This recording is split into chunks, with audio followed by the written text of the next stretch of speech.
Gauss theorem हो गई थी? आ गई? पक्की बात? चलो, क्या बताया था गॉस थ्योरम में? किसी भी क्लोज सरफेस के लिए अगर फ्लक्स निकालना है तो लंबी चौड़ी मेहनत करने की जरूरत नहीं है। इलेक्ट्रिक फील्ड निकालो, एरिया निकालो, मल्टीप्लाई करो, ऐसा सब कुछ करने का नहीं। ठीक है, क्या करने का? फिर सरफेस के अंदर कितना चार्ज है वो देखो और उस चार्ज को एप्सिलॉन नॉट से डिवाइड कर दो तो क्या मिल जाएगा? फ्लक्स। ये चार्ज कौन सा है? Enclosed by the close surface. बात समझ में आ गई? इस पे क्वेश्चंस बता रहा था, क्वेश्चंस के बारे में बताया था, बहुत पूछे जाते हैं। ये एक क्यूब है, ठीक है, यहाँ एक चार्ज पार्टिकल रखा है तो उसका केवल 1/8 पार्ट ही अंदर आता है, तो क्यू एनक्लोज्ड इस केस में कितना हो जाएगा? Q by 8।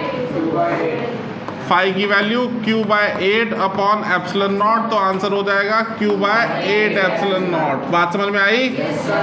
अच्छा जी, इसके अलावा मैंने तुम्हें बताया था कि अगर कोई क्यूब है उसके सरफेस पे चार्ज पार्टिकल रखा है तो आधा पार्टिकल क्यूब के अंदर, आधा पार्टिकल क्यूब के बाहर। कंट्रीब्यूशन कितना होता है उसका क्यूब के अंदर? हाफ, ठीक है, 50%। तो इस केस में अगर फ्लक्स चाहिए तो फ्लक्स क्या होगा? Q enclosed upon epsilon naught, और यहाँ क्यू एनक्लोज्ड की वैल्यू कितनी हो जाएगी? Q by 2। तो आंसर क्या हो जाएगा? Q by. अच्छा, इसी में और वैरायटी बन जाएगी। अगर कोई चार्ज पार्टिकल यहाँ एज पे रखा हुआ है, एज पे, तो फिर फ्लक्स कितना होगा बताओ? कुछ भी मतलब कुछ भी है, तुक्के लगाने का नहीं तो चार्टा लग जाएगा। ठीक है, हाँ भाई, एज पे कितना पार्ट क्यूब के अंदर आता है? कॉमन सेंस लगाओ भाई। माचिस की डिब्बी देखी है? किनारे पे कोई बॉल लगा दो तो कितनी माचिस चाहिए उसको फुल्ली कवर करने के लिए? 4। आ रही बात समझ में? 2 नीचे 2 ऊपर, तो कितना पार्ट आएगा अंदर? इस केस में क्यू एनक्लोज्ड की वैल्यू हो जाती है क्यू बाय 4, तो फ्लक्स कितना हो जाएगा? बात समझ में आई? और क्या कर सकते हैं? टोटल चार्ज अंदर क्यू है तो कितना हो जाएगा? यही सब क्वेश्चन बनते हैं इस पे। ओके, रब कर दें।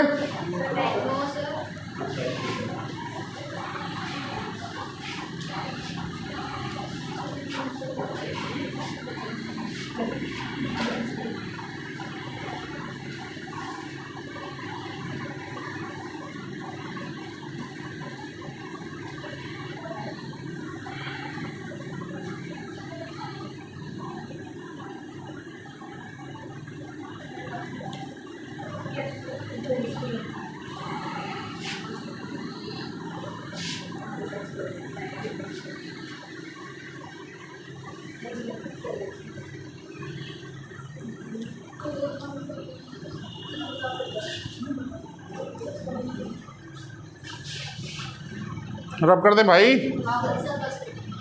चलो, बस बस बस।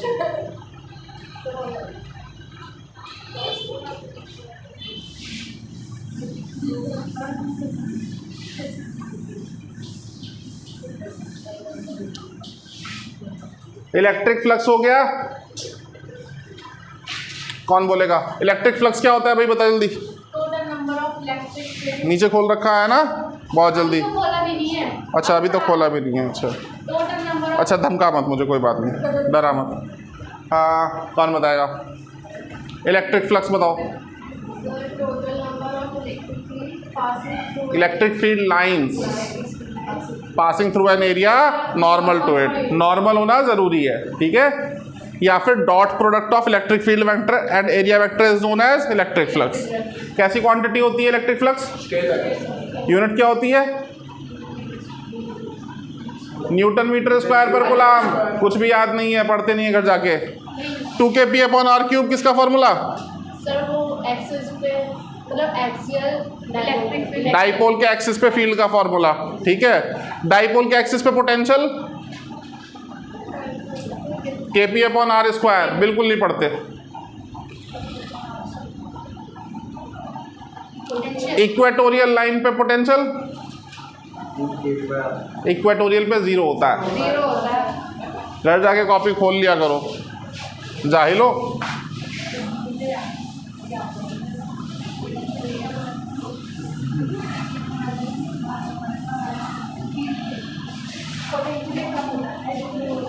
गॉस थ्योरम बता दी थी। गॉस थ्योरम की एप्लीकेशन करने वाले हैं, बताया था 5 एप्लीकेशन है। ठीक है, बारी बारी बात करेंगे। सबसे पहले एप्लीकेशन, लिखने पे नहीं समझने पे ध्यान देंगे।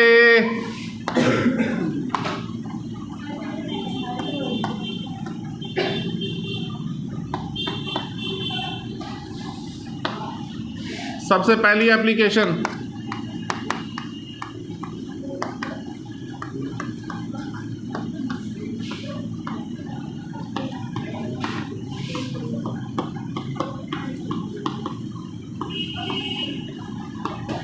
electric field due to point charge and verification of Coulomb's law। Coulomb's law को वेरीफाई कर सकते हैं इसकी हेल्प से। ठीक है, तो 2 पार्ट है पहली एप्लीकेशन में। एक तो पॉइंट चार्ज के लिए इलेक्ट्रिक फील्ड निकाल लेंगे और दूसरे में क्या करेंगे, Coulomb's law को वेरीफाई करेंगे। देखिए कैसे करना है समझते हैं। हमारे पास एक पॉइंट चार्ज है Q, छोटा Q बड़ा Q कुछ भी ले सकते हो। उससे r डिस्टेंस पे हमें क्या चाहिए, इलेक्ट्रिक फील्ड। तो r डिस्टेंस पे एक गॉसियन सरफेस बनाएंगे। अब आप कहोगे जी गॉसियन सरफेस क्या होता है? गॉसियन सरफेस कोई भी ऐसा क्लोज सरफेस जो इक्वी पोटेंशियल सरफेस की तरह बिहेव करता है, उसको हम क्या कहते हैं, गॉसियन सरफेस कहते हैं। और इक्वी पोटेंशियल सरफेस की शेप्स पहले ही बता चुका हूँ। पॉइंट चार्ज के लिए कैसा होता है, स्फेरिकल। तो एक स्फेयर बना लो इसके अराउंड एक। This sphere will behave like a equipotential surface और लाइक ए गॉसियन सरफेस। यहाँ चाहिए इलेक्ट्रिक फील्ड। तो ये सरफेस कैसा है, इक्विपोटेंशियल। कैसा है, इक्विपोटेंशियल। अब यहाँ अब छोटा सा पैच ले लेंगे। अब कहोगे पैच क्या होता है? अब तो सबके पास बहुत पैसे हैं, कोई दिक्कत नहीं है। पुराने टाइम पे 10, 20, 30 साल पहले ऐसा था। 10 तो नहीं, 30 साल पहले कह सकते हैं। मतलब जिसके पास पैसे भी थे ना, उसके पास भी कपड़े नहीं थे। लॉजिक, प्रोडक्शन नहीं था भाई, इतने बड़े स्केल पे प्रोडक्शन नहीं था। एवरेज मिडिल क्लास आदमी के पास 2 से 3 जोड़ी कपड़े होते थे बस। अब वो घिसते भी थे, फटते भी थे, फिर रिपेयरिंग भी होती थी। तो रिपेयरिंग पैंट फट गई किसी की, तो क्या होता था, एक छोटा सा सेम मिलते जुलते कपड़े का पैच कट करके, पैच मतलब हिंदी में कहते हैं ठेकली, कट करके टेलर लगा देता था, है ना। तो ठेकली को इंग्लिश में क्या कहते हैं, पैच। तो ऐसे ही हम लोग यहाँ पे वेरिएबल क्वांटिटीज जब इन्वॉल्व होती हैं तो क्या करते हैं, इंटीग्रेशन। इंटीग्रेशन क्या होता है, किसी वेरिएबल के रेस्पेक्ट में ही होता है। तो यहाँ पे एलिमेंट लेना पड़ता है। लेंथ का एलिमेंट क्या होगा, dx, dl, ds, ये हो सकता है। तो लेंथ के एलिमेंट को तो एलिमेंट ही कहते हैं, सिंपल एलिमेंट। लेकिन एरिया के एलिमेंट को क्या कहते हैं, पैच। बात समझ में आई? चलिए, तो एक पैच ले लिया जिसका सरफेस एरिया कितना है, ds। भाई surface area s, d physics में जाके ही आ जाए, मतलब स्मॉल वैल्यू। तो d is a small, this is area, small area ds। बात समझ में आई? अब एक छोटी सी बात, एरिया वेक्टर है स्केलर है? शाबाश। कितने स्केलर वाले हैं? पूरा उठाओ, खा पी के आया करो ऐसे। हाँ, शाबाश शाबाश शाबाश शाबाश। अब ये बताओ, चाटे मैं पड़ोसी से लगवाऊं, खुद लगाओगे? अभी इलेक्ट्रिक फ्लक्स पढ़ाया था, अटेंटिव होते उसमें भी लिखवाया था, electric field vector and area vector. बोला था नहीं बोला था? कसम से कोई मैथ वाला देख ले आत्महत्या कर लेगा तुम्हें देख के। एरिया वेक्टर, डायरेक्शन होती है एरिया की। ये बोर्ड दिखाई दे रहा है, इसका एरिया है। पेन देखियो, ये है इसकी डायरेक्शन। पेन की कैप खुली हुई है, मतलब ये एरो पॉइंट कर रहा है, ये ऐसे, ये इसकी डायरेक्शन है। फ्लोर की डायरेक्शन ऐसे है, रूफ की डायरेक्शन ऐसे है, समझ रहे हो? परपेंडिकुलर टू सरफेस होती है हमेशा एरिया की direction. Area is a vector quantity और इसकी डायरेक्शन हमेशा normal to surface, perpendicular to surface होती है। Is that okay with you? चले आगे। तो भैया ये कैसा है, पैच का एरिया, यहाँ भी एरिया के ऊपर एरो हेड लगा है, यहाँ भी दिख रहा है, कैसी क्वांटिटी है? अच्छा, इलेक्ट्रिक फील्ड लाइंस पढ़ाया मैंने। इलेक्ट्रिक फील्ड लाइंस में क्या बताया? Electric field lines equi potential surface पे हमेशा कैसी होती हैं? परपेंडिकुलर। तो यहाँ पे जो भी इलेक्ट्रिक फील्ड होगा, मुझे नहीं पता क्या होगा, लेकिन जो भी होगा वो सरफेस के तो परपेंडिकुलर ही होगा। तो अगर इलेक्ट्रिक फील्ड बेटा ई है, ई ऐसा होगा कि नहीं होगा? ये दोनों चीजें दिख गई। अब गॉस थ्योरम के बारे में एप्लीकेशन किसका है?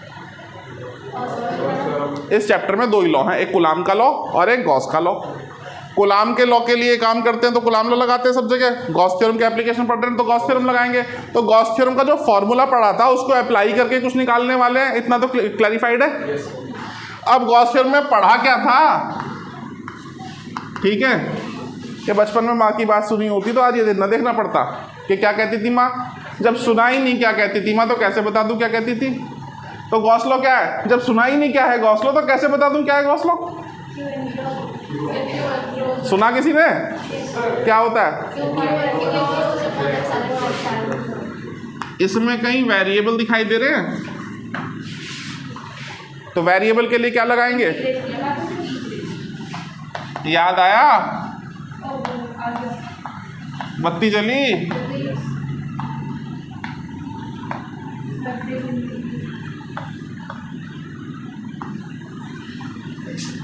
सोच रहे होगे एरिया में फील्ड में क्यों घुस गए? यूं घुस गए एरिया और फील्ड में। चाहिए गॉस थ्योरम लगाने से पहले क्या चाहिए? भाई गॉस थ्योरम का फॉर्मूला देखो, उसमें क्या क्या चाहिए? उसमें ये दोनों चाहिए, तो पहले ये दोनों निकालो तब तो गॉस थ्योरम लगेगी, और गॉस थ्योरम लगेगी तब तो आंसर आएगा। आ रही मेरी बात समझ में? भाई बुढ़ापा आ गया, अभी सहारा चाहिए। सीधा बैठ, देखो आज ओहो मैं वारी जाऊं। दोनों मिल गए। अब फिर एक चीज, फॉर्मूले में दोनों वेक्टर है और दोनों के बीच में क्या लगा हुआ है? डॉट। डॉट हटेगा तो क्या आएगा? कॉस थीटा, मतलब थीटा चाहिए तब तो कॉस थीटा लगेगा। तो थीटा पता करते हैं, तो दिमाग से पता करेंगे theta. Area is a vector quantity and direction of this vector quantity is always normal to the surface. तो मैं क्या कह सकता हूँ? डी एस ऐसे लिखो या ऐसे लिखो, बात एक ही है। परपेंडिकुलर टू सरफेस लिख दो, खोल के, समझना ही तो है। E is also a vector quantity which is perpendicular to. जब ये दोनों सरफेस के परपेंडिकुलर है तो मैं क्या लिख सकता हूँ? अरे बाप लोग भांग भी क्या हो गए। खैर कभी कभी उम्र का तकाजा भी हो जा, ऐसी बात ना, बुढ़ापे में आदमी ऐसी बात करे। दोनों कैसे हो गए? और जब ये पैरेलल हो गए तो एंगल कितना हो गया? ठीक है, बत्ती जली? इतनी बात ओके हो गया, काम खत्म। यही बुद्धि लगानी थी। अब बुद्धि लगा ली, अब गॉस थ्योरम लगा लो।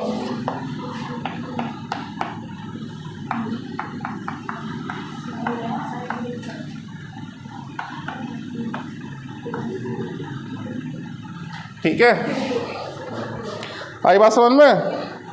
गॉस थ्योरम का फॉर्मूला देखें।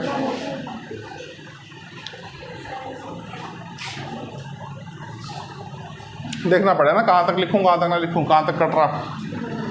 तो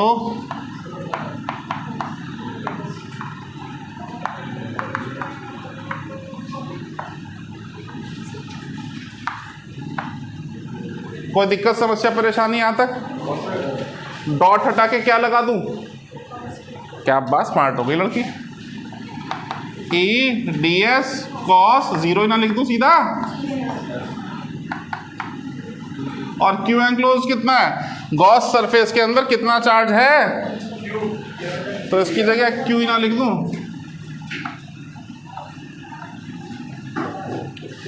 कॉस जीरो की वैल्यू अच्छा, बहुत साल पहले मेरी क्लास में लड़की थी, नाम रिवील नहीं करूँगा वरना वो कहते हैं फिर कि हाँ सर आप तो मेरी बेइज्जती करते हो। अब वो बेचारी इतनी परेशान, उसे 10वीं के बाद 11वीं हो गई, 12वीं हो गई, उसे ना साइन की ना कॉस की कोई वैल्यू याद नहीं, और बाकी क्लास के स्टूडेंट्स मजे लेते उससे। अब मैंने इसे पूछा हाँ भाई, रैंडमली हम लोग इसलिए पूछते ताकि आप लोगों को याद हो जाए। तो मैंने पूछा हाँ भाई cos 30। अब वो घबरा के एकदम से उठे, हाँ सर। तो पीछे बच्चे में लेने के लिए 3 सर 3। उसे इतना समझ में नहीं आया, इतनी बार बेचारी को समझाया, मतलब डांट भी दिया, इंसल्ट भी हो गई, समझा भी दिया। उसे ये समझ में नहीं आया कि cos थीटा sin थीटा 0 से 1 के बीच में रहते हैं, 1 से ऊपर नहीं जाते। और बच्चे जानबूझ के समझ लेने के लिए -2 +4 +5, और वो बार बार सर +4। मैं सही है।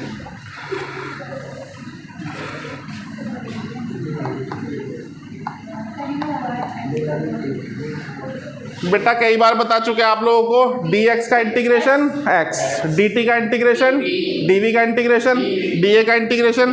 तो ds का इंटीग्रेशन s बोले तो क्या, surface area. Surface area sphere का कितना होगा, 4 पाई r स्क्वायर। क्यूब में वॉल्यूम होती है गधो, 12वीं में आ गए, डूब के मर जाओ। कैसे डूबोगे, हाथ में पानी लेना थोड़ा सा, अरे डूब जाना। क्या होगा,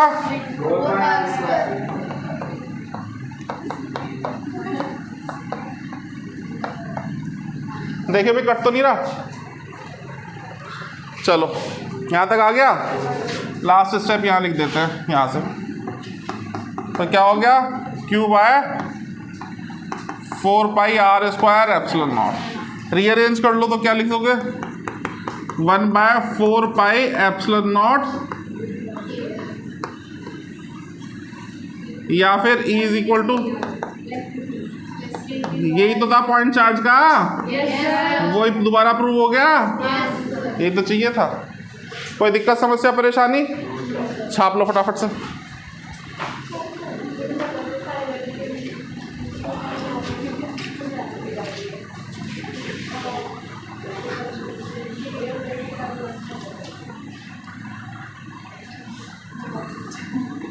अंशु कह रही मुझे मत बताइए कोई सा +2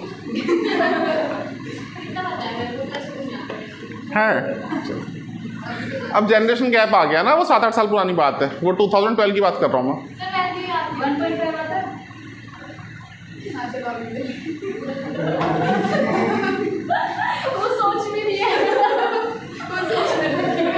चुप, नोट करो।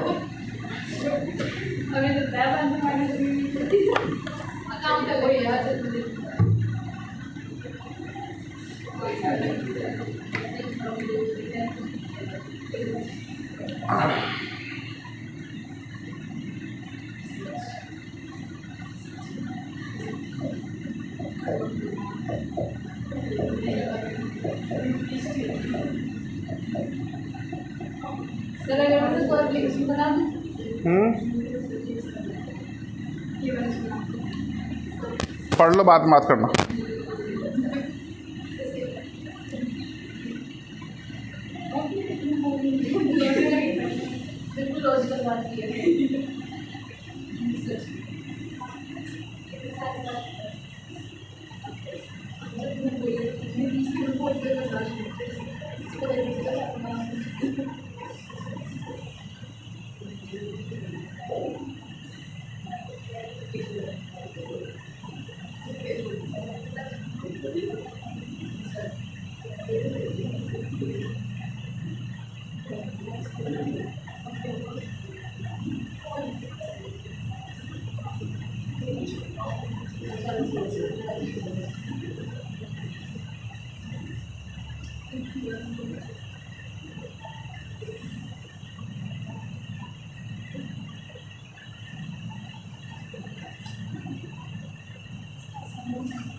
हो गया फिर, अब कर दे।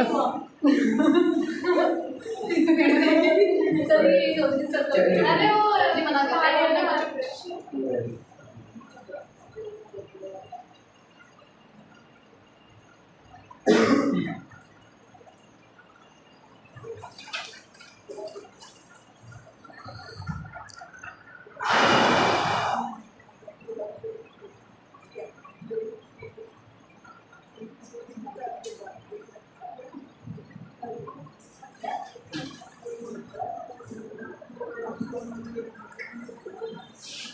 हो गया भाई? Yes sir.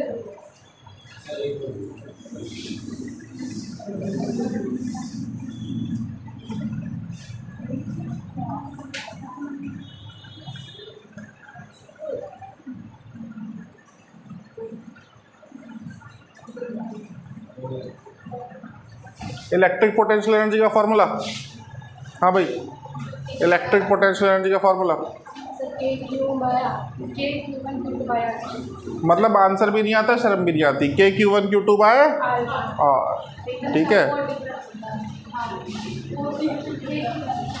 एनर्जी हमेशा सिस्टम की। दो पार्टिकल पे कितने सिस्टम बनेंगे? 3 पार्टिकल पे, 4 पे,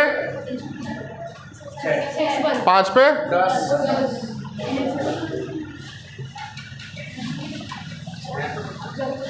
लाइन चार्ज के लिए इक्विपोटेंशियल कैसा होगा?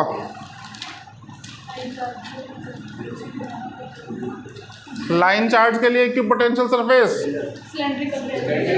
याद आ गया? ये हो गया?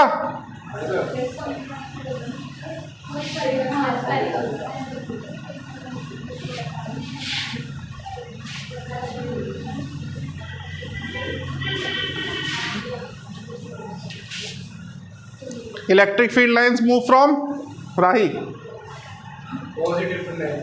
high potential to low potential. When we move perpendicular to the line of force, then potential increases, decreases. When we move perpendicular to the electric field lines, then potential increases or decreases.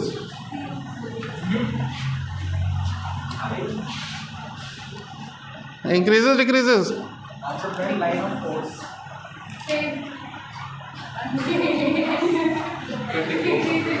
पढ़ते नहीं हो यार, वाकई बहुत poor situation. Perpendicular to field lines potential same रहता है। Field lines move करती हैं हाई पोटेंशियल से लो पोटेंशियल। चलिए पूछते रहेंगे, ये तो पूछने का कार्यक्रम चलता रहेगा। वापस आते हैं इसमें। पहले एप्लीकेशन में 2 एप्लीकेशन थे। एक तो पॉइंट चार्ज का इलेक्ट्रिक फील्ड और दूसरा ठीक। अब ये जो मैंने डायग्राम बनाया, ये मैंने पॉइंट चार्ज लिया Q, ठीक है, और इससे R डिस्टेंस पे गॉसियन सरफेस बना दिया। यहाँ एक दूसरा चार्ज रख देता हूँ Q0। समझ रहे हो बात को? डिस्टेंस कितना है दोनों में? R। तो भाई क्या होगा? फोर्स लगेगी ना। ये जो चार्ज है ये इस पर कुछ फोर्स लगाएगा नहीं लगाएगा? कितनी लगाएगा? F is equal to Q0 into E। भाई जब भी कोई चार्ज पार्टिकल इलेक्ट्रिक फील्ड में रखते हैं तो उस पर फोर्स लगती है, ऐसा मैंने आपको बताया। F is equal two plus minus QE। यहाँ पॉजिटिव है तो प्लस, और Q की वैल्यू कितनी है? Q0, इलेक्ट्रिक फील्ड है सच, तो फोर्स लगेगी ना। और इलेक्ट्रिक फील्ड अभी ताज़ा ताज़ा निकाला है KQ बाय, तो ये क्या हो गया? KQ Q0 by. क्या यही कूलॉम्स लॉ होता है? तो क्या हम लिख सकते हैं हेंस वेरीफाइड?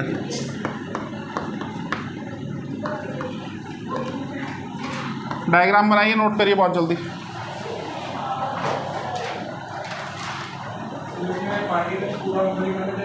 सरफेस पे जस्ट टच हो रहा है।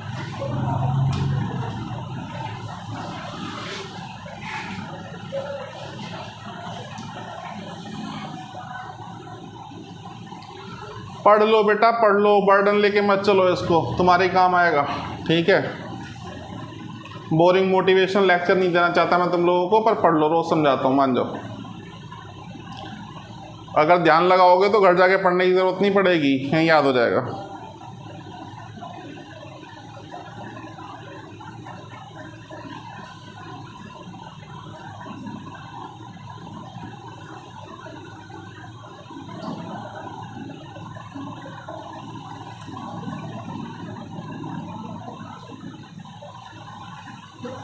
हो गया, रब कर दें।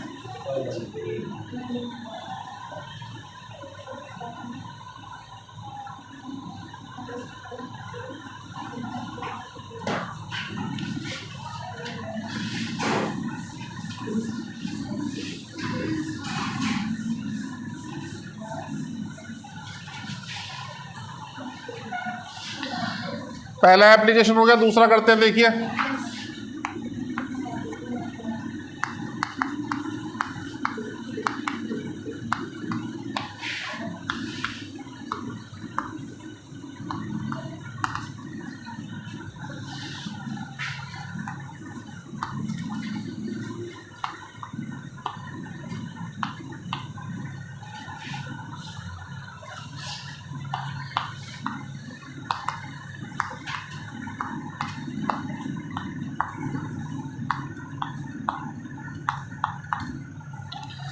इलेक्ट्रिक फील्ड निकालेंगे स्फेयर की वजह से, आउटसाइड द स्फेयर।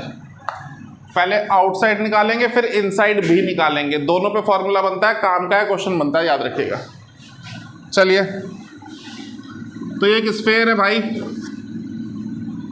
इस पे चार्ज है, कुछ चार्ज है, मान लेते हैं Q। इसका रेडियस है R, सेंटर है O। हमें क्या चाहिए, इसके बाहर इलेक्ट्रिक फील्ड कितना जनरेट होगा वो पता करना है। तो इलेक्ट्रिक फील्ड कैलकुलेट करने के लिए R डिस्टेंस पे एक गॉसियन सरफेस एज यूजुअल, जैसे बिल्कुल पहले वाला लगता है 5 एप्लीकेशन है, लेंथी है, डेरिवेशन है, कैसे होगी, लेकिन डिट्टो सेम है। कॉन्सेप्ट अगर पकड़ लिया, मैं जानबूझ के भी लैंग्वेज सेम रखता हूँ, ठीक है।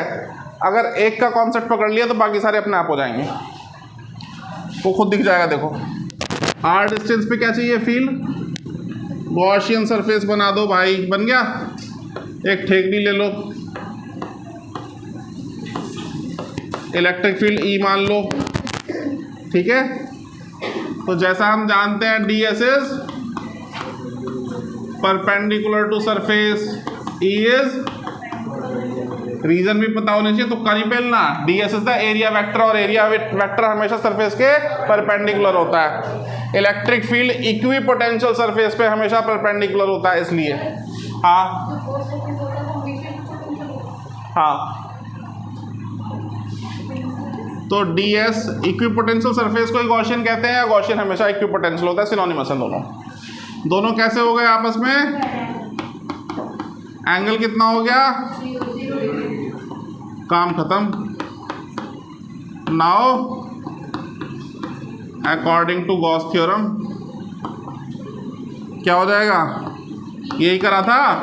एक भी चीज बता दो जो अलग हो, किसी को पिछला नहीं आया तो ये तो आ ही जाएगा, ये आ गया तो वो आ गया, वो आ गया तो ये आ गया, ठीक है। डॉट हटा के cos 0 लिख दो सीधा। अंशु cos 0 की वैल्यू क्यू एनक्लोज में क्यू, ठीक है, बिल्कुल डिट्टो सेम। तो E कांस्टेंट बाहर ले लिया, ds का इंटीग्रेशन q बाय ds का इंटीग्रेशन s बोले तो surface area, surface area sphere का 4πr²। क्यूब मत कर देना कोई सा, तू तो सबसे पहले करेगा।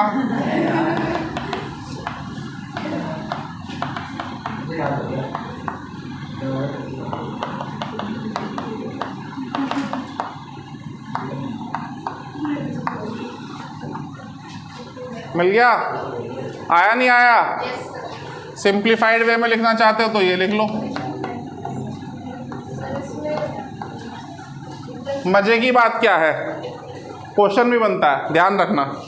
जो चार्ज स्फीयर है वो पॉइंट चार्ज के जैसा फॉर्मूला आ रहा है क्या, तो पूछेंगे चार्ज स्फीयर पॉइंट चार्ज की तरह बिहेव करता है, खत्म, लिख लो। सो ए देखियो कट तो नहीं रहा इससे आगे। Charge sphere behaves like a point charge. ध्यान रखना ये बात।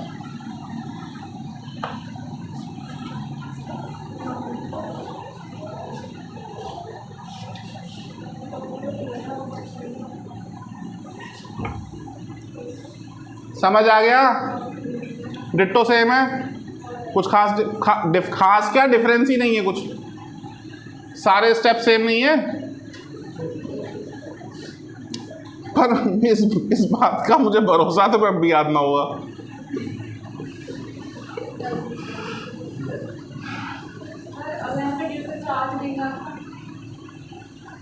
निकाल चुके ना, तो जैसे करवाया वैसे कर दियो।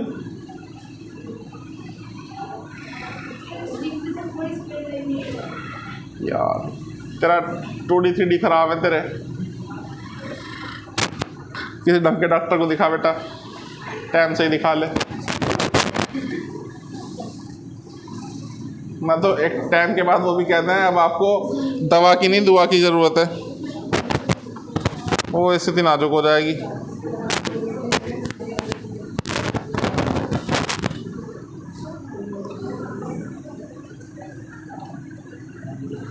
कल ख़त्म हो जाएगा चैप्टर। हाँ NCERT ले आना, सवाल करेंगे हैं।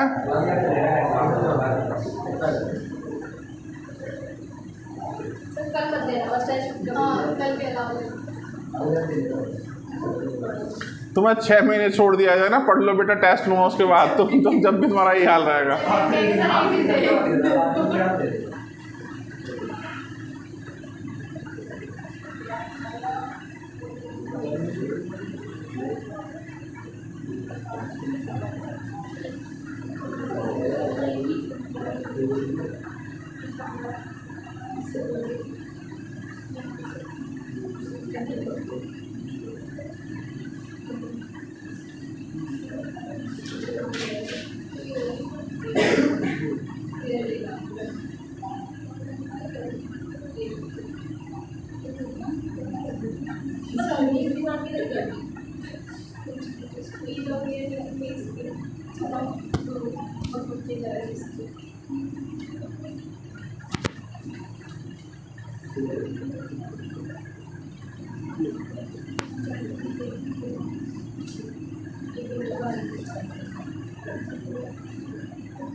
हो गया भी सबका?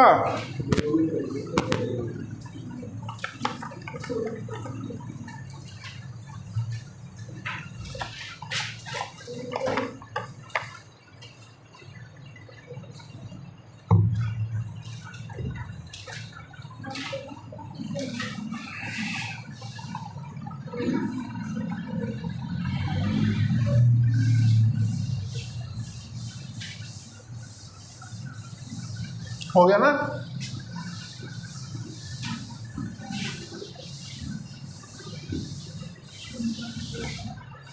इलेक्ट्रिक फोर्स का फॉर्मूला KQ1 अपॉन Q2। ध्यान रखना बच्चों, KQ1 अपॉन Q2।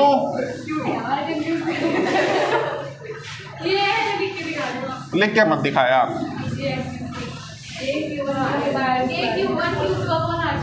चलो बहुत बढ़िया। K क्या है?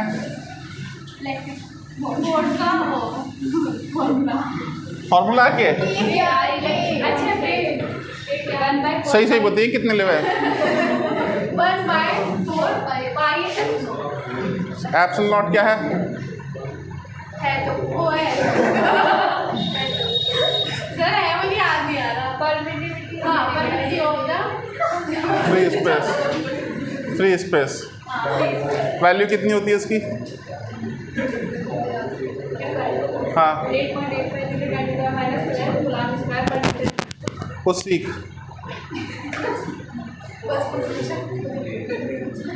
बार बार मैं पूछता भी हूँ, बार बार बताता भी हूँ, ताकि भेजे में एक बार बत्ती न जलेगी, 10 बार में, 100 बार में, 1000 बार में तो जलेगी। इलेक्ट्रिक फोर्स का formula KQ1Q2 by R square, K is equal to 1/4πε0, K की वैल्यू 9 × 10⁹ न्यूटन मीटर स्क्वायर पर गुलाम स्क्वायर। लिख भी देता हूँ फोर्स का formula KQ1Q2 upon R square, K की value 1/4πε0, value 9 × 10⁹ newton metre square पर गुलाम स्क्वायर।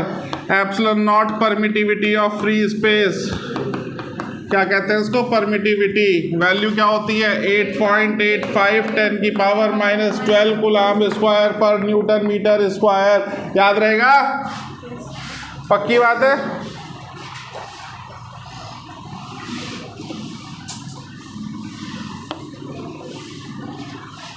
चलिए थोड़ा सा ग्राफ पे बात कर लेते हैं। अभी जो हमने बनाया उसमें हमने क्या देखा, इलेक्ट्रिक फील्ड कितना आया, स्फीयर के लिए निकाला ना, तो E जो है इनवर्सली प्रोपोर्शनल है किसके, R स्क्वायर के। तो ग्राफ कैसा आएगा, अरे ग्राफ कैसा आएगा, पैराबोला। बेरोजगारी के चलते हुए अध्यापकों की भीड़ लग गई है, देश की जनसंख्या कम हो जाएगी अगर गणित के अध्यापक तुम्हारी बात सुन लेंगे तो।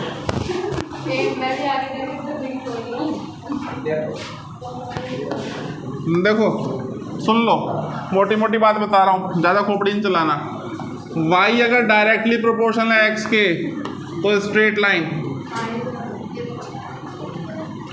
y अगर इनवर्सली प्रोपोर्शनल है x के तो रेक्टेंगुलर हाइपरबोला। नाम भी याद रखना, इसको क्या कहते हैं, स्ट्रेट लाइन। इसको क्या कहते हैं,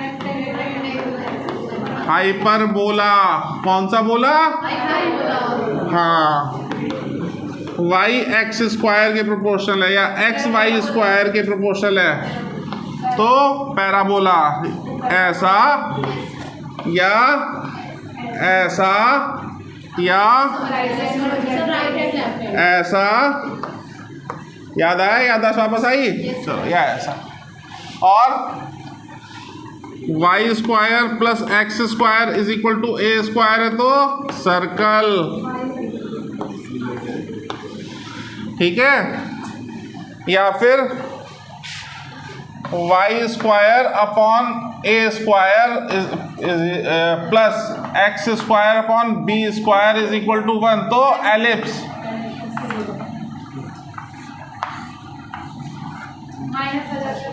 ठीक है, वो डिटेल में उतनी जरूरत हमें नहीं पड़ती। इतनी बात समझ में आई।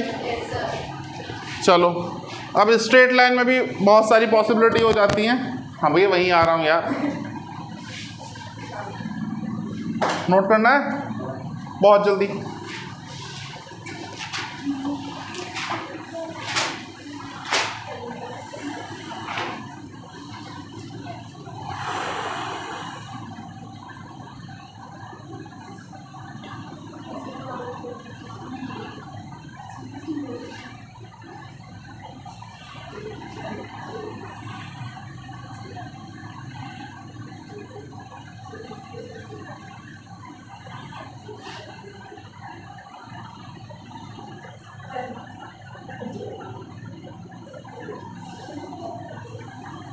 हो गया भाई। ग्राफ बहुत बार आया हुआ है नीट में, जेई में कई बार पूछा गया इलेक्ट्रिक फील्ड का ग्राफ, इसलिए बता रहा हूँ, ये सब फालतू का नहीं बता रहा। सुन लो समझ लो, रब कर दे, हो गया।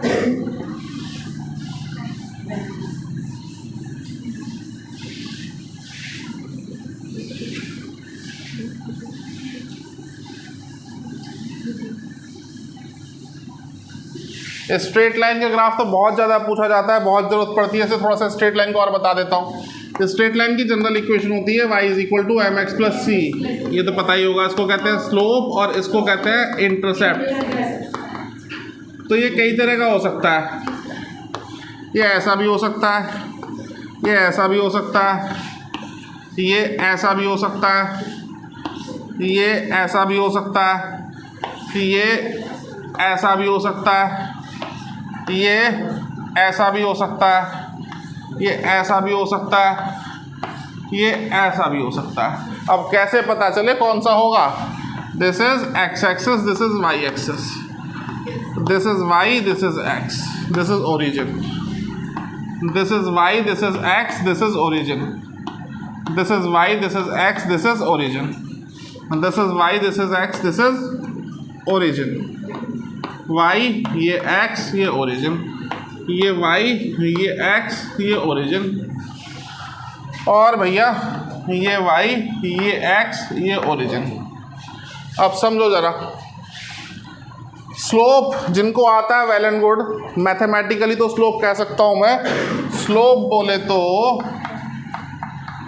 dy बाय डी एक्स, कम समझ में आता है तो y बाई एक्स कह दो, m से डिनोट करते हैं, टेन थीटा होता है, टेन थीटा सब जानते हैं परपेंडिकुलर अपॉन बेस होता है। देसी में समझना है तो देसी में समझ लो ढलान, ढाल, स्लोप, घरों के आगे रैम्प बने होते हैं उसकी ढलान।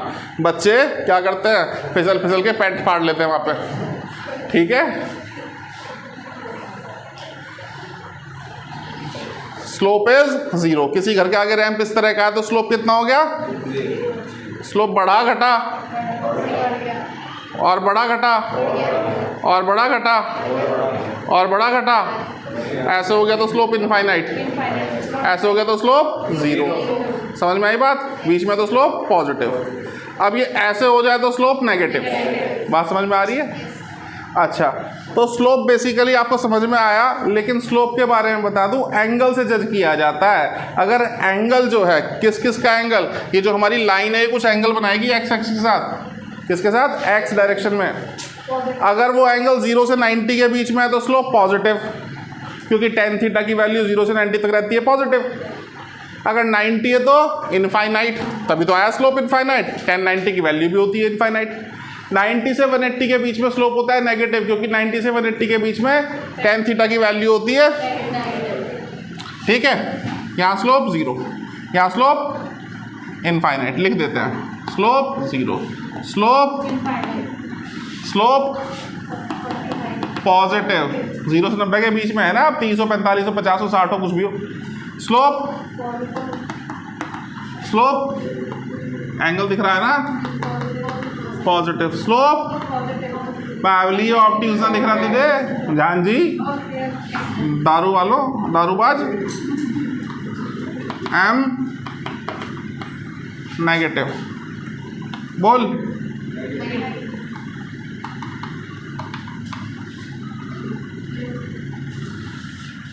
हाँ भाई, भांची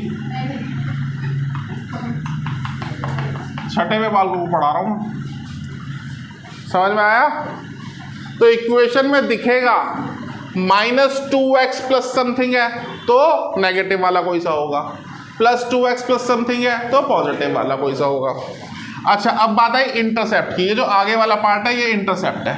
अगर ये पॉजिटिव तो ये लाइन वाई एक्सिस को पॉजिटिव डायरेक्शन पे कट करेगी, पॉजिटिव वाई को कट करेगी। नेगेटिव है तो बिलो ओरिजिन कट करेगी, और जीरो है तो ओरिजिन से निकलेगी। इसमें सी कैसा है? इसमें सी कैसा है? इसमें सी कैसा है? इसमें सी कैसा है? इसमें सी कैसा है? जल गई बत्ती, ट्यूबलाइट जली। सी कैसा है? सी कैसा है?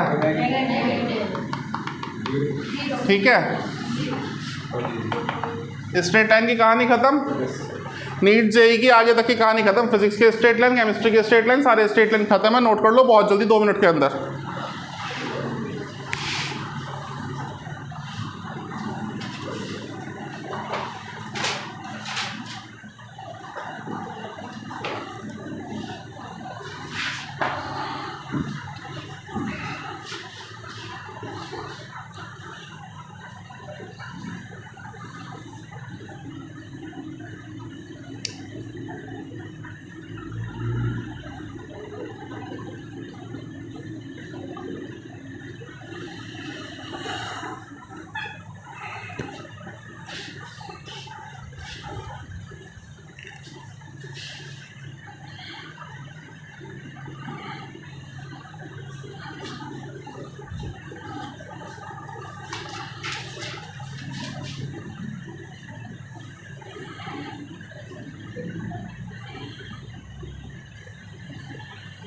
मास्टर की हालत ही मजदूर जैसी हो वैसे।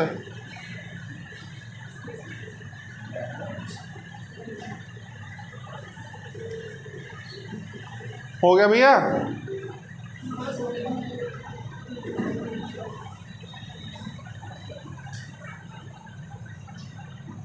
हो गया?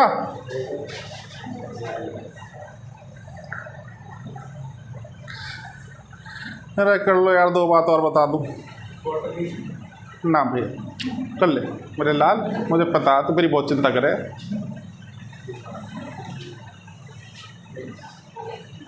समोसे खा गया अकेले अकेले।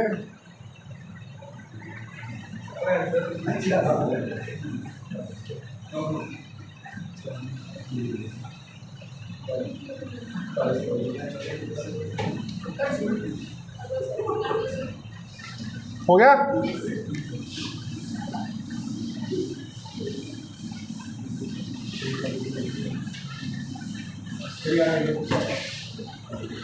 अभी एक बात और बताई, y और x अगर इनवर्सली प्रोपोर्शनल तो रेक्टेंगुलर हाइपरबोला, लेकिन इसी में वैरायटी बन जाती है, अगर y और x स्क्वायर के इनवर्सली प्रोपोर्शनल तो भी रेक्टेंगुलर हाइपरबोला, और x क्यूब पे डिपेंड करेगा तो भी रेक्टेंगुलर हाइपरबोला। फर्क क्या है?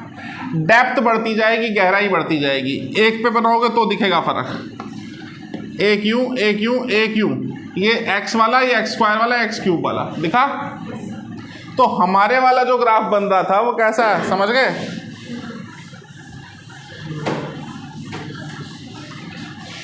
इलेक्ट्रिक फील्ड का फॉर्मूला क्या निकाला हमने स्फेयर के लिए? K Q by E R square पे डिपेंड कर रहा है, डायरेक्टली इनवर्सली। कौन सी शेप आएगी? अब बत्ती जली, इसे एक बात के लिए 10 मिनट लगाने पड़े तो ये आया ग्राफ। अब कहोगे गुरुजी यहाँ से शुरू क्यों नहीं करा? क्योंकि स्फेयर के अंदर चार्ज नहीं होता, सरफेस पे होता है। जब अंदर चार्ज ही नहीं है तो फील्ड कहाँ से आएगा? अंदर फील्ड भी नहीं होता, अंदर फील्ड भी नहीं होता भाई। ये कहाँ? ये सरफेस की बात कर रहा हूँ, ये सेंटर पे। यहाँ फील्ड कैसा है? 0। यहाँ फील्ड कैसा है? Inversely proportional to R square. बात समझ में आ गई? ये इनसाइड और ये डॉटेड लाइन सरफेस को रिप्रेजेंट कर रही है। इनसाइड होगा कब होगा? जब जो स्फेयर है वो नॉन कंडक्टिंग होगा, इंसुलेटिंग नेचर का होगा। समझ रहे बात को? उसकी बात कल करेंगे तीसरे एप्लीकेशन में, समझ गए? अभी ये किसके लिए बनाया? अगर यहाँ ध्यान रखना, कंडक्टिंग की बात कर रहा हूँ मैं। कंडक्टिंग के अंदर 0 होता है, नॉन कंडक्टिंग में 0 मत कर देना, फंसोगे, मुंह के बल गिरोगे, दांत कटोरी में लेके जाने पड़ेंगे। ठीक है, चलो बहुत है, इससे आगे की बात कल करेंगे।